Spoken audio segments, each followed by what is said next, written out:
대한민국 상위 0.1%. 연봉 6억 원이라는 숫자는 누구나 꿈꾸는 성공의 정점처럼 보이잖아요. 그런데 최근 골드만삭스에서 발표한 보고서 하나가 금융계 전체를 발칵 뒤집어 놓았어요. 연봉 50만 달러.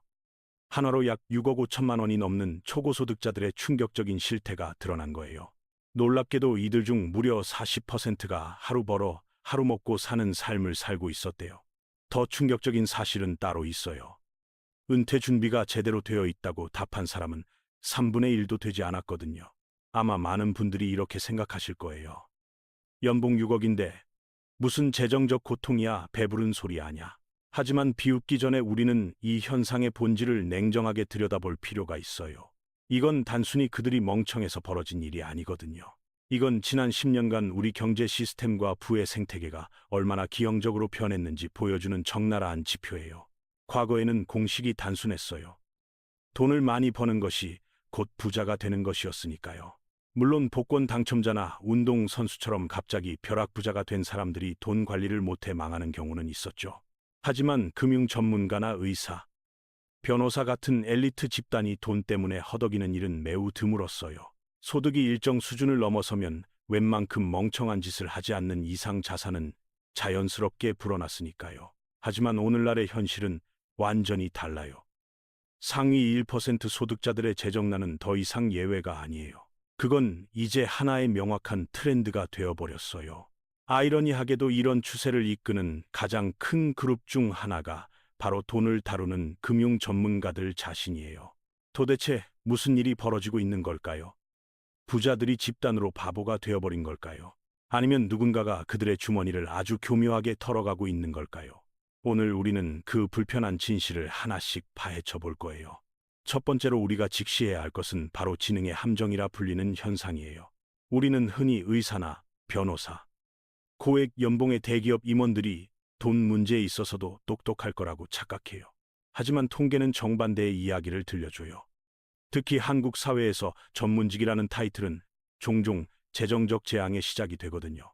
의대생을 예로 들어볼까요? 그들은 세상에 나오기도 전에 이미 학자금 대출이라는 빚을 짊어져요. 인턴과 레지던트의 고단한 과정을 거쳐 마침내 전문의가 되는 순간 은행들은 기다렸다는 듯이 달려들어요. 닥터론이라는 이름의 고액 신용대출을 선물처럼 내밀죠. 사회초년생에게 수억 원의 현금이 주어지는 거예요. 문제는 바로 여기서 시작돼요. 그들은 의학 지식은 완벽하게 탑재했지만 금융 지식은 전무한 상태거든요. 그리고 보상 심리가 작동하기 시작해요. 내가 그동안 얼마나 고생했는데 이 정도는 누려야지. 그들은 개원과 동시에 강남의 비싼 아파트를 대출 끼고 사고 리스로 포르쉐나 벤츠를 뽑아요. 왜냐고요? 동료 의사들이 다 그렇게 하니까요. 나만 안 하면 뒤처지는 것 같으니까요. 이건 마치 복잡한 재무 시뮬레이션 게임의 마지막 스테이지에 레벨 1짜리 캐릭터가 뛰어든 것과 같아요. 무기는 강력하지만 게임 운영법을 전혀 모르는 상태. 작은 변수 하나에도 무너질 준비가 된 상태예요. 금리가 조금만 올라도, 병원 매출이 조금만 떨어져도 이 거대한 모래성은 순식간에 무너져 내려요. 의사들의 파산 신청 비율이 생각보다 높다는 사실은 업계에서 공공연한 비밀로 통해요. 하지만 개인의 무지보다 더 무서운 게 있어요. 바로 한국 사회를 지배하는 비교의 지옥이에요. 전문 용어로는 사회경제적 프랙탈 현상이라고 불러요. 이게 무슨 뜻인지 솔직하게 한번 들여다볼게요. 여러분이 연봉 5천만 원을 받는 직장인이라면 여러분의 친구들도 대부분 비슷하게 벌고 있을 거예요. 사는 동네도 비슷하고 타는 차도 아반떼나 소나타급에서 크게 벗어나지 않아요. 이 집단 내에서의 격차는 크지 않아요. 옆집이 해외여행을 가면 조금 부럽긴 해도 인생이 비참해지진 않아요. 하지만 소득 사다리의 꼭대기로 올라갈수록 이야기는 완전히 달라지기 시작해요. 상위 1%의 세계는 평평하지 않아요. 그곳은 깎아지른 절벽과 같은 곳이에요. 여러분이 사모펀드 운용사의 이사라고 가정해 볼게요. 연봉 5억 원을 받고 있어요. 대한민국 어디를 가도 성공했다는 소리를 들어요. 누가 봐도 부러운 위치에 있는 거죠. 하지만 여러분의 직장 상사인 파트너급 임원은 연봉 100억 원을 받아요.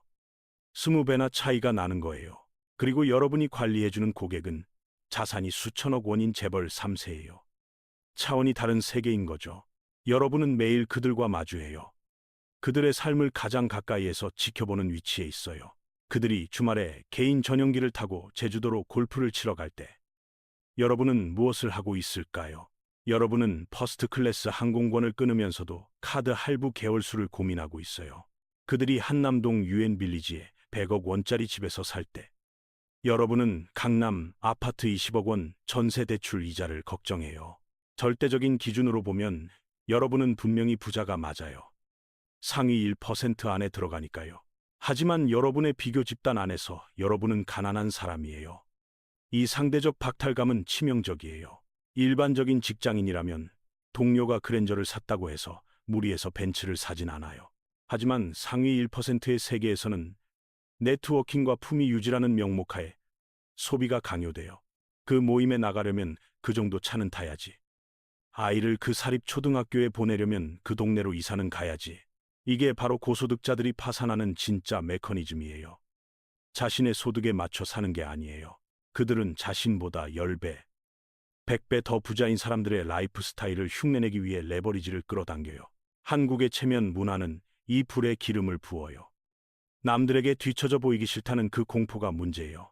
그 공포야말로 통장 잔고를 갉아먹는 가장 무서운 기생충이에요. 눈에 보이지 않지만 치명적이죠. 여기에 더해 기업들은 이들의 심리를 너무나 정확하게 파악하고 있어요. 지난 10년간 소비시장에는 거대한 지각 변동이 일어났어요. 완전히 새로운 게임이 시작된 거예요. 기업들은 깨달았어요. 평범한 중산층에게서는 더 이상 짜낼 돈이 없다는 것을요. 치솟는 물가와 주거비 때문에 중산층의 지갑은 이미 바닥났어요. 더 이상 여유가 없는 거죠. 그래서 기업들은 타겟을 바꿨어요. 상위 1%와 1%가 되고 싶어하는 사람들로요. 이른바 하이엔드 인플레이션이라는 현상이 시작된 거예요. 고급 시장의 가격이 폭등하기 시작했어요. 20년 전만 해도 10억 원이 넘는 자동차는 부가티 같은 극소수 하이퍼카뿐이었어요. 하지만 지금은 어떤가요? 롤스로이스 벤틀리 페라리가 강남 도산대로에서 택시처럼 굴러다녀요. 백화점 명품관 앞에는 새벽부터 줄을 서는 오픈런이 일상이 되어버렸어요. 오마카세 한 끼에 30만 원. 호텔 빙수 한 그릇에 10만 원. 이게 지금의 현실이에요. 기업들은 당신은 특별하다는 메시지를 끊임없이 주입하며 가격표를 올려요. 그리고 고소득자들은 그 가격표가 자신의 가치를 증명한다고 믿게 됐어요. 비싸야 나답다고요. 연봉 5억 원. 예전 같으면 평생 먹고 살 돈을 모을 수 있는 큰 돈이었어요. 하지만 지금 부자들의 파티에서는 에피타이저 몇 개 집어먹으면 끝나는 돈이 되어버렸어요. 특히 대한민국에서 빼놓을 수 없는 게 있어요. 바로 자녀 교육이라는 거대한 블랙홀이에요. 고소득자일수록 자녀에게 자신의 지위를 물려주고 싶어하는 욕망은 더욱 강렬해져요. 월 200만 원짜리 영어 유치원은 기본이고 국제학교 학비에 고액 과외비까지 더해져요. 거기에 해외 유학 비용까지 합치면 소득의 절반 이상을 교육비에 쏟아붓는 에듀푸어가 탄생해요. 전문직 부모들이 수두룩해요. 그들은 노후 자금을 갈아 넣어 아이의 미래를 사려고 해요. 하지만 정작 자신의 현재는 텅 빈 깡통이 되어가고 있다는 사실을 몰라요. 물론 여러분은 이렇게 반문할 수 있어요. 그래도 그들은 집이라도 있잖아요. 맞아요. 연봉 6억 원을 벌며 쪼들리는 삶과 최저시급을 받으며 쪼들리는 삶은 차원이 달라요. 고소득자들은 적어도 서울 요지에 자산을 깔고 앉아있을 확률이 높아요. 은퇴할 때쯤이면 빚을 다 갚은 비싼 아파트 한 채는 남겠죠. 그건 분명한 사실이에요. 하지만 여기서 우리는 부와 소득의 결정적인 차이를 이해해야 해요. 이게 오늘 이야기의 핵심이에요. 소득은 여러분이 시간을 팔아서 버는 현금 흐름이에요. 일을 해야만 들어오는 돈이죠. 반면 부는 여러분이 잠자는 동안에도 가치가 불어나는 자산이에요. 스스로 일하는 돈이에요. 많은 고소득자들이 이 둘을 혼동해요. 그리고 그 혼동이 비극의 시작이 돼요. 그들은 높은 소득을 믿고 영원히 그렇게 벌 수 있을 거라 착각하며 소비 수준을 부자의 레벨로 올려버려요. 하지만 자산 가격의 상승 속도는 여러분의 근로소득 상승 속도를 이미 추월했어요. 여러분이 뼈 빠지게 일해서 연봉을 1억 원 올리는 동안 진짜 부자들의 건물과 주식은 어떻게 됐을까요? 그들은 가만히 앉아서 10억 원이 올랐어요. 노동 없이 자산이 스스로 불어난 거예요. 이 격차를 노동 소득으로만 메우려 하다 보니 무리한 투자를 하거나 과도한 소비로 스트레스를 푸는 악순환에 빠져요. 골드만삭스의 보고서가 우리에게 던지는 경고는 명확해요. 아주 단순한 진실을 말하고 있어요. 연봉이 1억이든 10억이든 여러분의 욕망이 소득보다 1달러라도 더 크다면 여러분은 가난한 거예요. 지금 대한민국은 보여주기 경쟁에 중독되어 있어요. 과시 소비가 일상이 되어버렸어요. SNS에는 화려한 삶이 넘쳐나고 우리는 끊임없이 남과 비교하며 스스로를 불행하게 만들어요. 고소득 빈곤층의 증가는 이 병든 사회의 단면을 보여주는 가장 선명한 증거예요. 진정한 경제적 자유는 연봉의 액수에서 오는 게 아니에요. 숫자가 전부가 아니라는 뜻이에요.